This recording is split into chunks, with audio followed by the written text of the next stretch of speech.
Colorações sem amônia. O que você precisa saber e entender bem na hora de querer comprar uma coloração sem amônia, além da alergia que muitas vezes a amônia causa em certas pessoas, também temos outros cuidados bem relevantes para se entender na hora da compra de uma coloração sem amônia.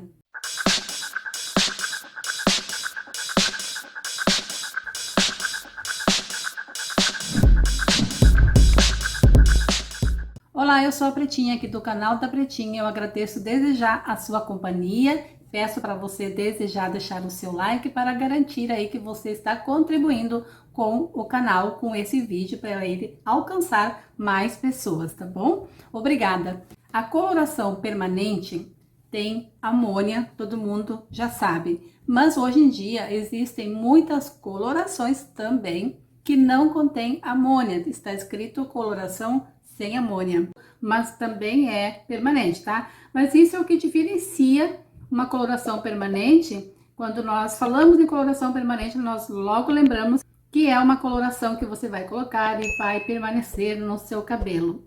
Em geral, os produtos de cores, né, contêm uma combinação de corantes e agentes alcalinos, como a amônia e os seus derivados, também para garantir uma cor uniforme e duradoura. Aí, quando uma marca lança uma coloração sem amônia, como por exemplo a L'Oréal lançou um tempo atrás, a Inoa, não é a Inoa, tá? Que a Inoa é uma marca, é a Inoa, uma linha sem amônia da L'Oréal, e ela foi lançada aí alguns anos atrás com uma água oxigenada própria para ela, não pode ser uma outra oxigenada ser usada, ser misturada ali na hora de usar a coloração, e ela tem uma alcalinidade maior, porque a amônia é um agente alcalinizante. Para substituir a amônia e fazer o mesmo trabalho, isso é, entrando lá dentro do fio, o que é necessário? É necessário usar um produto que também seja altamente alcalino.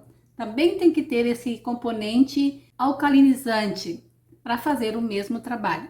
Eu usei a Inoa em 2021, eu uso hoje bastante também algumas outras colorações que são sem amônia. Exemplo, a Yamaha também lançou uma coloração sem amônia, mas não podemos confundir nesse momento coloração sem amônia com tonalizantes, tá bom? São dois produtos diferentes. As colorações sem amônia são altamente alcalinas, tá bom? Os tonalizantes já são a base de monoetanol-amina.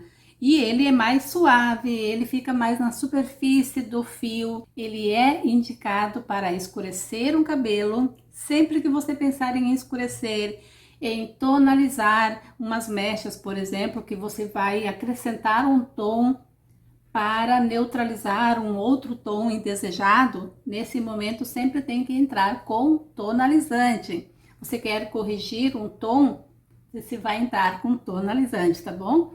Nesse momento sempre se usa tonalizante para tom sobre tom, para mais escuro, ou se você tem uma raiz, por exemplo, 5.0 e você quiser usar um tonalizante 7.0, como eu uso, perfeito.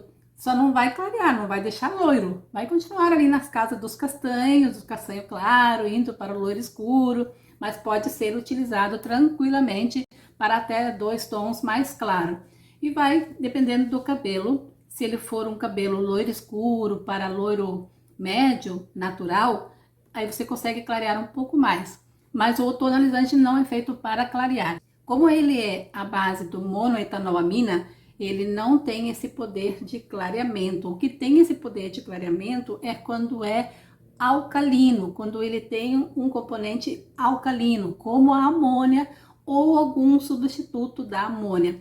Toda vez que é lançada uma coloração sem amônia, ela tem o mesmo poder das colorações da amônia, isso é, clareiam o cabelo, porque a amônia é feita para clarear um cabelo. Nesse momento eles também usam um produto que seja alcalino, tá bom? Que ele vai fazer esse mesmo trabalho que a amônia faz, isso é, abrir as cutículas para colocar então o corante lá dentro do fio e substituir a cor natural da pessoa. Esses compostos alcalinos que substituem a amônia ajudam também a elevar o pH do cabelo para que os corantes possam penetrar na fibra capilar. Estes compostos alcalinos, agentes alcalinos, eles fazem a elevação do pH do cabelo, por isso que se chama alcalino, porque quando o cabelo está ácido, ele está com o pH super baixo. Quando ele está alcalino, ele está com o pH super alto, está com as escamas super abertas. E para que os corantes possam entrar então dentro dessa fibra capilar, é necessário que se eleve o pH do fio. As diferentes marcas de colorações também trabalham com diferentes agentes alcalinos, não são todos iguais, cada uma trabalha com um determinado agente alcalino. O que leva uma pessoa a comprar uma coloração sem amônia na hora de escolher uma coloração para o seu cabelo é o fato de a amônia causar muitas vezes alergia ou irritações no couro cabeludo.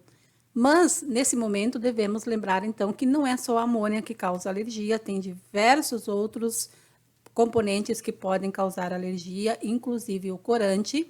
Então, é preciso ir ao médico, ver o que é que te causa alergia, para depois, então, substituir a amônia por um outro agente.